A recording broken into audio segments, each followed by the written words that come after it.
Good morning from Panhandle Outdoors, America's only daily outdoor TV show. Your source for fishing, hunting, and information for folks who enjoy the great outdoors. Now sit back, relax. It's Panhandle Outdoors. Good morning, folks. Welcome to Panhandle Outdoors in Winston, Chester. I'm glad you're with us today. Got a great show lined up, but first we're going to skip our weather, put it down later. We're going to do something different today. We're going to talk about a situation we've just had here on Panhandle Outdoors. On yesterday's show, I had Marie and Scott Krause on the show, and I want to tell you the story behind this. We had taped that show earlier to show yesterday. Last week, toward the end of the week, I had a 2-day fishing trip with Captain Bobo Hobbs on the Florida Queen. So we taped that show, and I got back. I was coming back in late, about the middle of Saturday afternoon. When I got within phone range, got close to the pass, I started picking up my phone and checking my messages and text and all for you folks inland. You know, you just can't pick up anything outdoors. So I was just catching up everything and checked with Gail, and I saw where George Duran had called.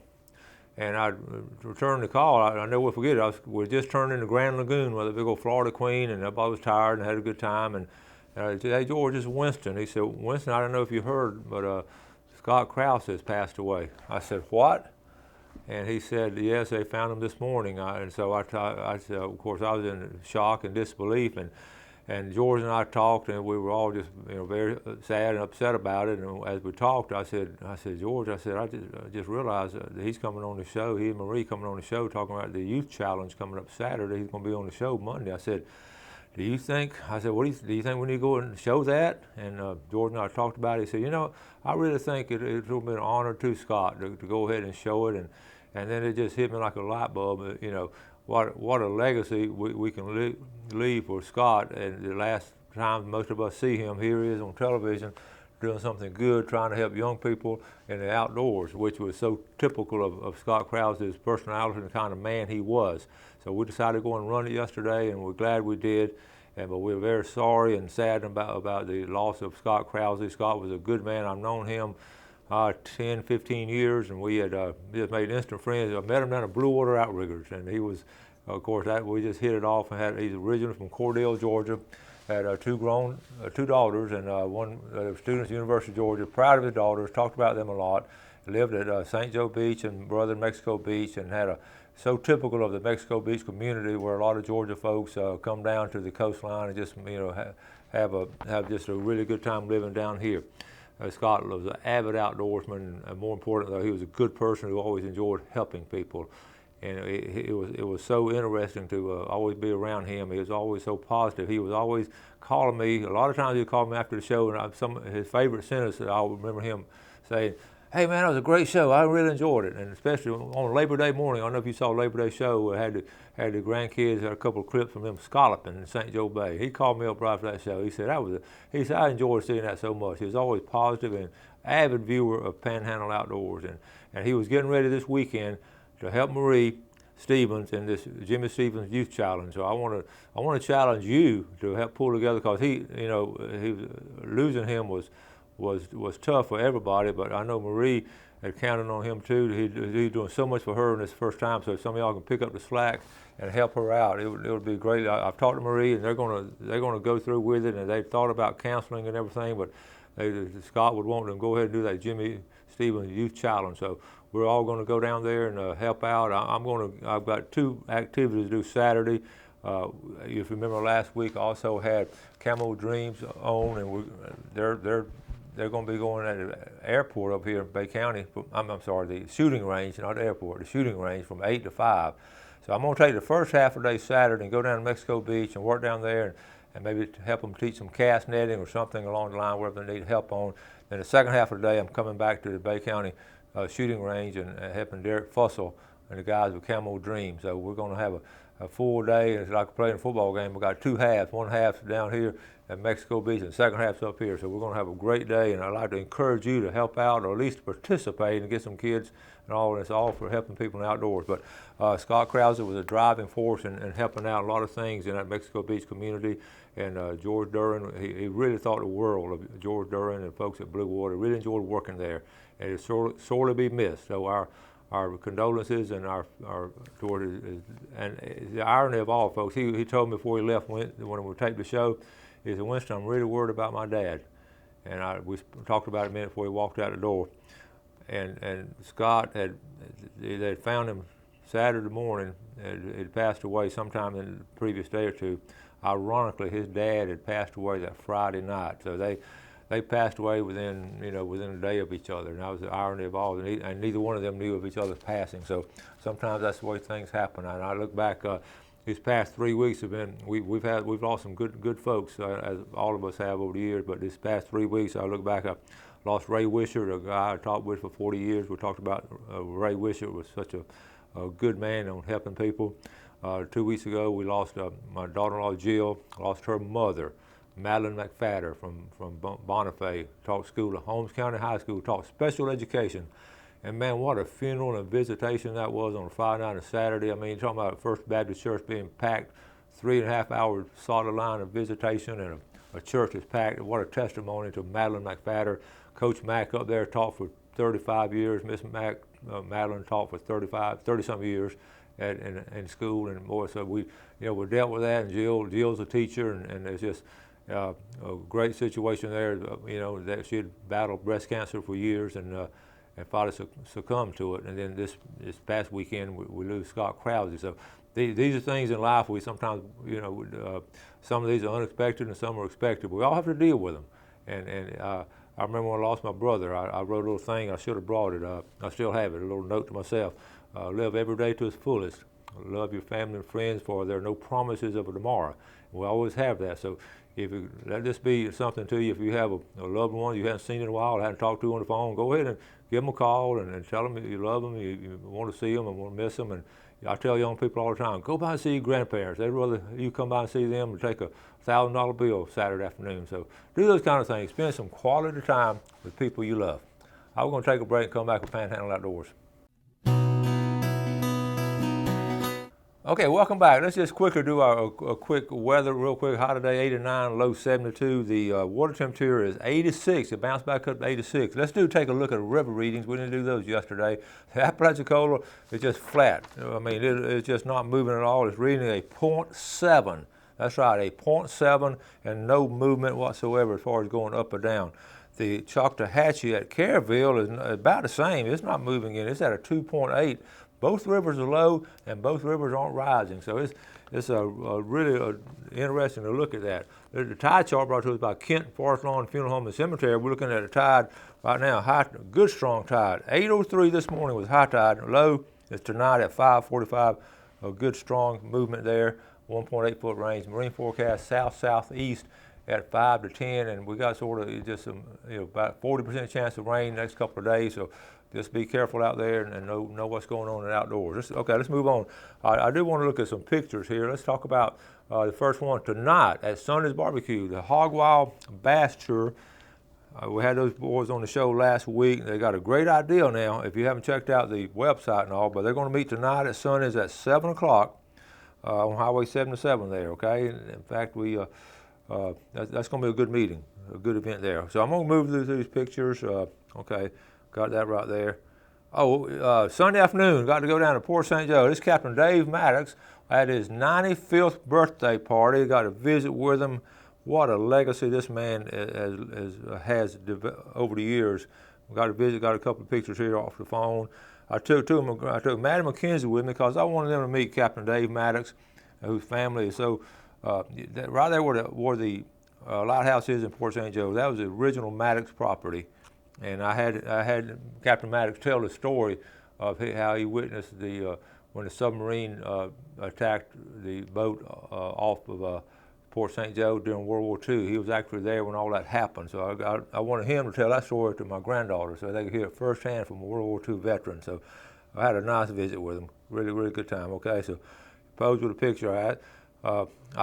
We've known each other for a very long time. I visited with him at his home before, and it's really good to see him. I got enough pictures of him. Okay.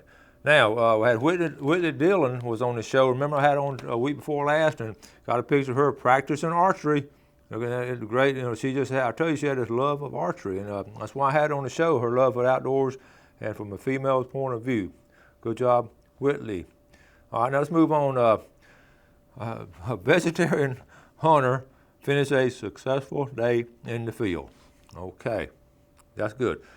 Now this, Brant Marshall, I don't know what, I got to figure, I got to talk to Brant. This is a nice, he just got it this past weekend.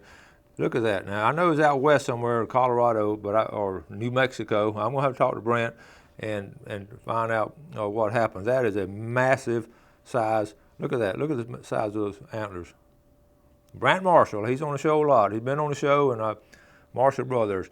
John Cosper took his dad out this past weekend, St. Andrew. Okay, got right here.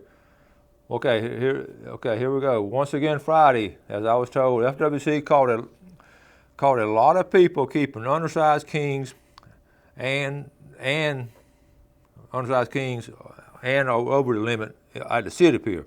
Understand that an undercover FWC officer caught them in the parking lot. So good job, FWC, catching them. This is interesting. Hey, Winston, my boat was stolen out of my driveway last night. Please post on your show. Have anyone with information contact the Bay County Sheriff's Office or FWC. Here are some pictures. Okay, I got an interesting, look at that, a nice looking 16-foot rig, Carolina skiff, stolen out of this driveway right here. All right, I got 3 pictures of it, okay? This is over the east side of town, over Callaway. Now, I texted him back, and I've got his email, he texted me back. All right, I want to read what he said. All right, this is Brad Babinski. So he sent the pictures and all, and we gave me the numbers and all. Last night he said they found it. They found the hull today. It was discarded in East Callaway. It was stripped with holes drilled throughout the hull, hoping the Bay County Sheriff's Office can find the trailer and outboard, or else I'll have to scrap the hull. So they stole this trailer, which is a high-tech, those trailers from High-Tech there, they're really good trailers, and then also stole the motor. So it was a Yamaha. So if anybody's got, knows anything about that, call the Sheriff's Office, okay? Let's go ahead at this point in time, let's go and take a break, and we'll be right back. Hey, welcome back. Glad you're with us today. Let's get into some more pictures. We didn't quite finish them up, so we've got some good ones here. And I want to say a special good morning to Bill Antley. I saw him Sunday afternoon at the birthday party, and he watched the show every morning. I appreciate it. Works there at Woods Fishery, and we're going to get down and see them down there, and had a good talk. But thank you. Enjoyed talking to you. Enjoyed meeting you there, Bill Antley. Now let's go ahead. I want to say, and FWC also proclaimed that they're going to go ahead and keep the AJ closed for the rest of the season, till Christmas, and also keep the red snapper where it was, and also the red fish will stay at 1 for the rest of this calendar year. All right, now I just showed you that. Let's go into a couple of more pictures. I do want to mention this right here. I'll just read it. Charles Gilley, the Gilley Family Opera. Okay, they're doing that honor. They're honoring their free classic country and gospel show for law enforcement and first responders. It's not a political event. It's going to be this Friday night on the 16th. We will be serving dinner to the officers and their family at 5 p.m. Doors open in public at 6. The show starts at 7. There will be prize drawings for the law officers, and former Sheriff Frank McKeithen will be there, Sheriff Bobby Haddock. They'll speak to everyone, and there are all kinds of good things going on. So I didn't get the flyer, Charles, if you want to send it to me, but that's coming up this Friday night. A good thing in the community that you're doing there. Okay, next picture here. This is Michael Tate. Posted this. He caught this rattlesnake from the county pier yesterday evening. Okay, you can see right here on the left, he's pulling it up. All right, and now people talk about rattlesnakes will get in salt water. We've seen them before, especially at a place like Crooked Island Sound. We've seen some rattlesnakes over there before, in Apalachicola Bay. They will get out into the salt water. All right. Some good. There's Tyler and Decay. Now, Sunday afternoon, the fish were biting Sunday afternoon, West Bay and East Bay. Here's Tyler and Decay with a nice one out of North Bay. Nice red fish there, Tyler. Okay, here's Paul Casto and fishing in West Bay with a jack. Good job, Paul. Saw him the other day. Paul, the Panama City Beach Boys. Scott Davis. This is Brandon. We had Brandon on the show about 2 or 3 years ago. Brandon's an excellent fisherman, and he and his dad Scott fish a lot. That's a East Bay trout. Look at that. Isn't that a nice picture? Good job, Brandon. Nice trout. And then Stephen Cook, who just got on with the sheriff's office and working, and he's got look at this nice red fish. Look at spots on it. So you can see this past weekend was some really good fishing here locally. Okay, so that takes care of the pictures. I also got word while I was down there Sunday afternoon at the First Baptist Church at Captain Maddox's reception. They were telling me a lady had caught a 31-inch trout out of St. Joe Bay. That's a nice trout. I couldn't get a picture of it. I heard the story. Caught it on live bait. And a lot of times on those big trout, you're looking at trying to get a good live bait and trying to get because by the end of summer, they've been enticed by so many things. They're a little spooky now toward the end of summer like this. They've really been hit hard with so many fishermen in the summertime. So keep that in mind. A lot of times you want to go to live bait this time of year. Okay, now my 2-day trip with Captain Bobo Hobbs. We'll get that video probably next week before we get that video. But it was a good trip, and it was one of those situations where I found out about it last minute. Went on out there in the water. It was nice and all. We went about 35 miles out, and I love spending the night in the Gulf of Mexico on occasion. I wouldn't want to do it on a regular basis, but on occasion it's fun getting out there. 24 fishermen. One of the highlights on the way out, we caught a 70-pound wahoo, and that was a fine wahoo. I'm telling you, just trolling as the boat's going out there with some guys troll. So we caught a lot of. I tell you what, we caught a lot of is red snapper. Of course, this was a federal licensed boat, so we could not keep the red snapper. But there are a bunch of. I know you've heard this before. There are a bunch of red snapper in the Gulf of Mexico. Ironically, most of them about this size. Okay. And they were barely legal, which is ideal. That's what the restaurants want, that size red snapper there. I think the commercial guys can keep that size, but we recreational guys can't. But there were a bunch of them. We moved around different holes. We caught beeliners, but the beeliners were very healthy. The beeliners were about, were good, healthy beeliners. We caught I didn't catch as many this time as I normally do. I didn't fish on, I usually fish on past midnight. I just got tired early and went to bed. It was, we caught a few white snapper and some black snapper. And, it was a good trip overall, but what I really wanted to get, and a lot of us wanted to get, was grouper, and that was another story. We didn't catch a lot of grouper. It was that simple. There were some good fishermen on that trip. Some of those guys, Bobo said, goes with him every time he goes on a trip. They come down from Atlanta, and they're serious about it. They bring their own rod and reels and their own rod rack, and it was fascinating watching them. And coming down from Birmingham and Atlanta mainly, but they're hardcore offshore fishermen, and they go with Bobo Hobbs a lot.